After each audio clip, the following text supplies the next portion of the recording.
الحمد للہ وکفا وسلام علی عبادہ الذین اصطفیٰ اما بعد فاعوذ باللہ من الشیطان الرجیم بسم اللہ الرحمن الرحیم هو الذی ارسل رسولہ بالہدی ودین الحق لیظہرہ علی الدین کلہ وکفا باللہ شہیدا۔ صدق اللہ مولانا العظیم۔ انتہائی واجب الاحترام بزرگوں اور میرے سامعین، اللہ تبارک و تعالی نے اپنی اس لاریب کتاب میں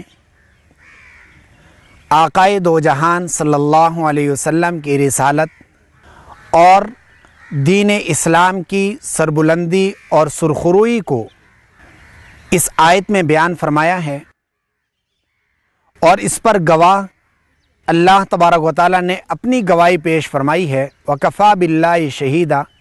اللہ تبارک و تعالی نے اس دین کو بیجا ہی غلبے کے لیے ہے، لیظہرہ علی الدین کلہ، تمام ادیان پر غلبے کے لیے اس دین کو بھیجا۔ ہمیں تاریخ کے اوراق میں جب ہم جانکتے ہیں تو محسوس ہوتا ہے کہ آپ صلی اللہ علیہ وسلم نے دین کی یہ شمع جب ابتدائی دور میں روشن کی تو یہ انتہائی ٹمٹماتی سی شمع تھی، انتہائی ٹمٹماتا ہوا ایک چراغ تھا جو مشرکین مکہ اور وہاں کے جو رؤساء اور وڈیرے تھے ان کے کیے جانے والے مظالم کی وجہ سے کبھی دائیں کی ہوا سے اور کبھی بائیں کی ہوا سے بجھ جانے کے قریب ہو جاتا تھا۔ آقائے دو جہان صلی اللہ علیہ وسلم اس چراغ کو جلائے ہوئے ہیں، مسلسل اس کو روشن کرنے کے لیے کبھی ابو بکر کو لاتے ہیں، ابو بکر جا کر اوروں کو لے کر آتے ہیں، عثمان غنی عبد الرحمن ابن عوف کو لے کر آتے ہیں، حضرات صحابہ کرام کا یہ جمگٹھا تیار ہو رہا ہے، لیکن پھر بھی بات وہی ہے کہ مشرکین مکہ کے سامنے اس کا اعلان کرنا ممکن نہیں ہے، اس کو اعلانیہ طور پر بیان کرنا ممکن نہیں ہے۔ مشرکین مکہ کے سامنے اس کا پھریرا لہرانا اور اسلام کی سربلندی کا گن گانا بہت ہی زیادہ مشکل ہے۔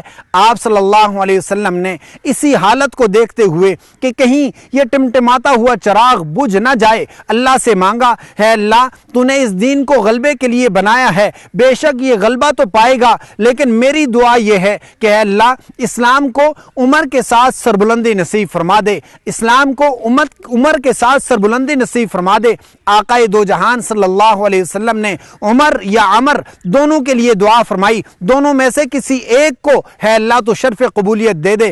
آپ صلی اللہ علیہ وسلم مکہ میں گھومتے ہوئے اور گلیوں میں گھومتے ہوئے، طواف کرتے ہوئے اور غلاف کعبہ پکڑتے ہوئے یہ تنہائیوں میں دعا کر رہے ہیں، اللہم اعز الاسلام بعمر بن الخطاب او بعمر بن الحشام، ہے اللہ عمر خطاب یا عمر بن حشام کے ذریعے اسلام کو سربلندی نصیب فرما۔ اللہ تبارک و تعالی نے نبی اکرم صلی اللہ علیہ وسلم کی اس دعا کو ایسا قبول فرمایا کہ آقائے دو جہان صلی اللہ علیہ وسلم اپنی مجلس میں جلوہ افروز ہیں۔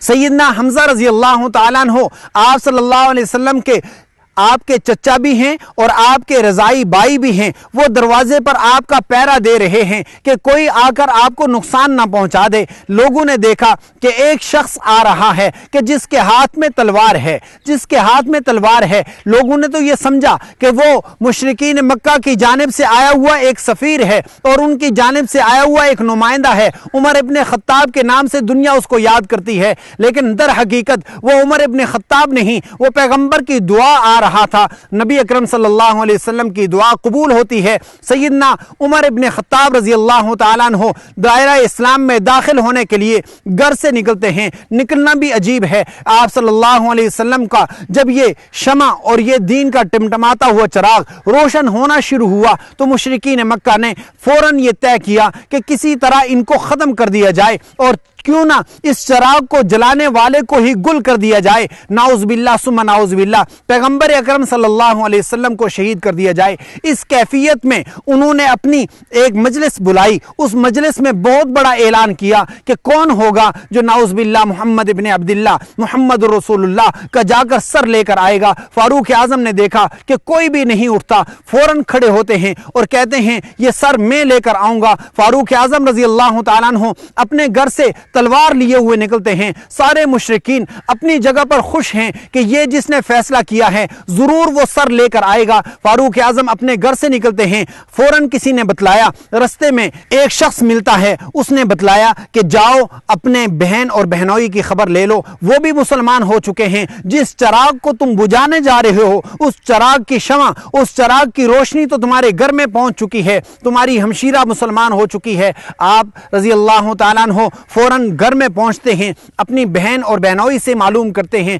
کیا تم نے بھی دین اسلام قبول کر لیا؟ انہوں نے اعلانیہ طور پر کہا ہم نے قبول کر لیا۔ سیدنا فاروق اعظم دائرہ اسلام میں داخل نہیں ہوئے، لیکن اتنے غصے میں ہیں کہ سیدہ فاطمہ جو آپ کی بہن ہے ان کو مارنا پیٹنا شروع کر دیتے ہیں، اپنے بہنوئی کو مارنے کے لیے آگے بڑھتے ہیں۔ ایک تماچا اپنی بہن کے منہ پر لگتا ہے۔ سیدہ فاطمہ جو آپ کی ہمشیرہ ہیں انہوں نے اعلانیہ کہا گر عمر تو ہم کو جان سے مار بھی ڈالے، شکنجو میں کسے یا بوٹیاں کتوں سے نچوالے، ہرگز دین حق سے پھر نہیں سکتے، بلندی معرفت کی مل گئی گر نہیں سکتے۔ فاروق اعظم رضی اللہ تعالیٰ عنہ کی اس جذبے کو دیکھ کر فاروق اعظم نے اپنی بہن فاطمہ کے اس جذبے کو دیکھ کر فوراً کایا پلٹ گئی، کہا دیکھنا چاہتا ہوں کہ کیا چیز ہے جس نے تمہیں اتنا مستقیم کر دیا، جس نے تمہیں اتنی استقامت دے دی۔ فاروق اعظم رضی اللہ تعالیٰ عنہ نے اس جذبے کو دیکھ کر فوراً کہا کہ مجھے بھی وہ چیز دکھاؤ۔ جب انہوں نے کہا کہ تم پاک نہیں ہو، پاکی حاصل کر لو، پاکی حاصل کرنے کے بعد جب سورہ طٰہٰ کی آیات انہیں پڑھائی جاتی ہیں، فاروق اعظم رضی اللہ تعالیٰ عنہ کی دل کی دنیا بدل جاتی ہے۔ وہاں نہیں کہا کہ مجھے یہاں کلمہ پڑھاؤ، کہا مجھے آقا کی مجلس میں لے جاؤ۔ پیغمبر اکرم صلی اللہ علیہ وسلم اپنے دار ابی ارقم کے گھر میں بیٹھے ہوئے ہیں، اسی گھر میں تشریف فرما ہیں، حضرت حمزہ باہر کھڑے ہوئے ہیں۔ لوگوں نے بتلایا کہ آپ کو معلوم ہے وہ سامنے سے دندناتا ہوا کون آ رہا ہے؟ لوگوں نے بتلایا عمر ابن خطاب آ رہا ہے، تلوار ہاتھ میں ہے، خدا نہ خواستہ پیغمبر کو نقصان نہ دے دے۔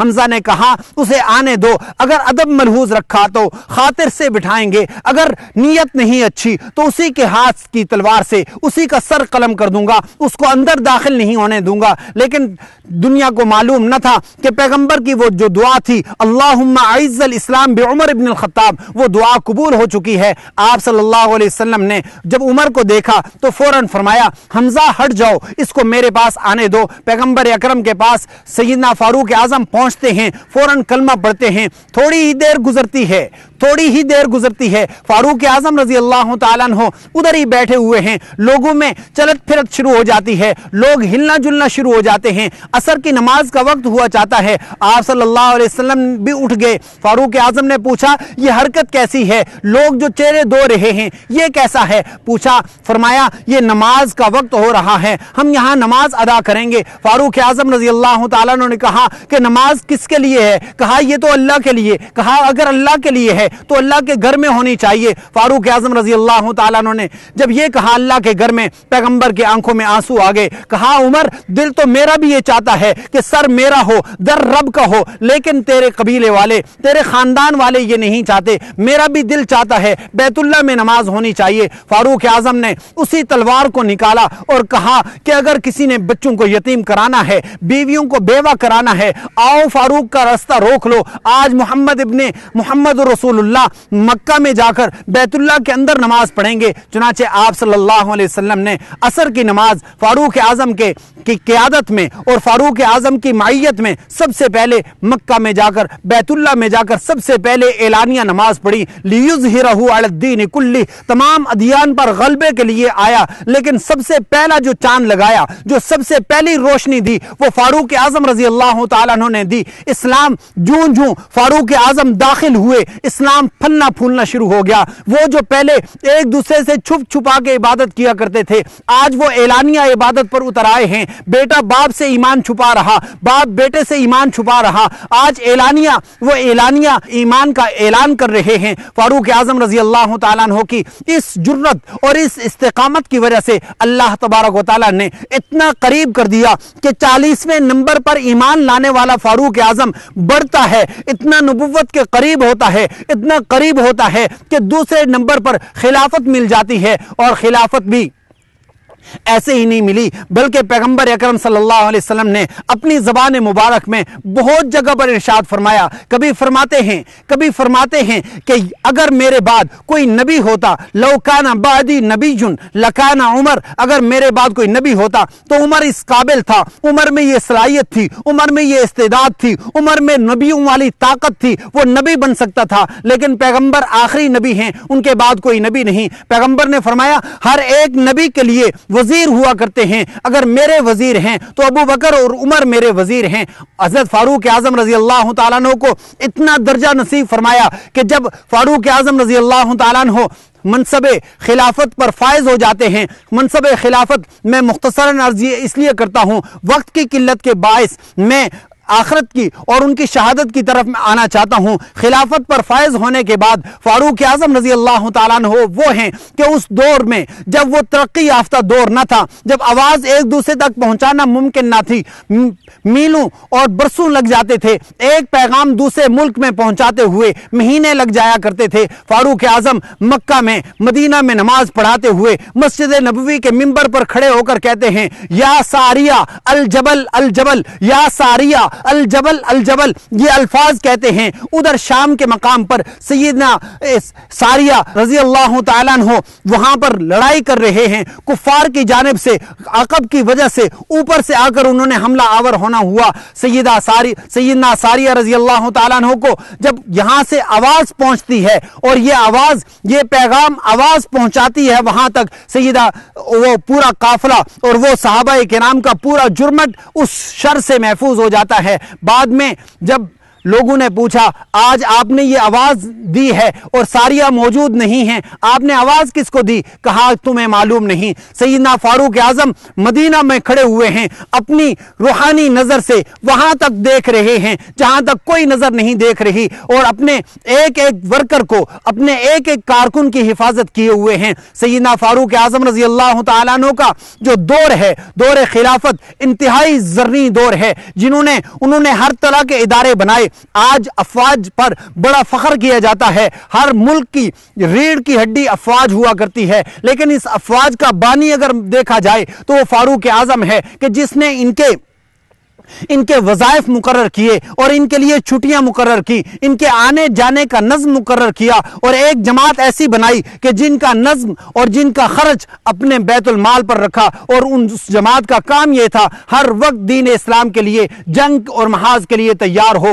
یہ فاروق اعظم کا کارنامہ ہے۔ ڈاک کا سلسلہ فاروق اعظم نے شروع کیا، پولیس کا سلسلہ فاروق اعظم نے شروع کیا۔ یہ سارے ادارے جو آج میرے اور آپ کے حفاظت کے لیے بنے ہوئے ہیں، فاروق اعظم رضی اللہ تعالیٰ عنہ نے یہ سارے قائم کیے ہیں۔ اب فاروق اعظم رضی اللہ تعالیٰ عنہ کی شہادت کی طرف آتے ہیں، وہی فاروق اعظم جس کو اللہ تبارک و تعالیٰ نے اتنا بڑا درجہ دیا کہ کہاں عمر ابن خطاب، کہاں خطاب کا بیٹا ہے، اونٹ چراتا ہے، باپ کہتا ہے تو اونٹ چرا نہیں سکتا، اور دوسری طرف دیکھتے ہیں وہی فاروق اعظم مسجد نبوی میں کھڑے ہو کر دعا کرتا ہے اللہم ارزقنی شہادہ، اے اللہ مجھے شہادت دے دے۔ اے اللہ شہادت تو نے بہت ساروں کو دی ہے، کسی کو بدر میں لے جا کر، کسی کو احد میں لے جا کر، کسی کو حنین میں لے جا کر، کسی کو تبوک میں لے جا کر، کسی کو احزاب میں لے جا کر، کسی کو خندق میں لے جا کر، ان سب کو شہادتیں دی ہیں۔ اے اللہ مجھے بھی شہادت دے دے، لیکن مجھے شہادت میری مرضی کے مطابق ہونی چاہیے۔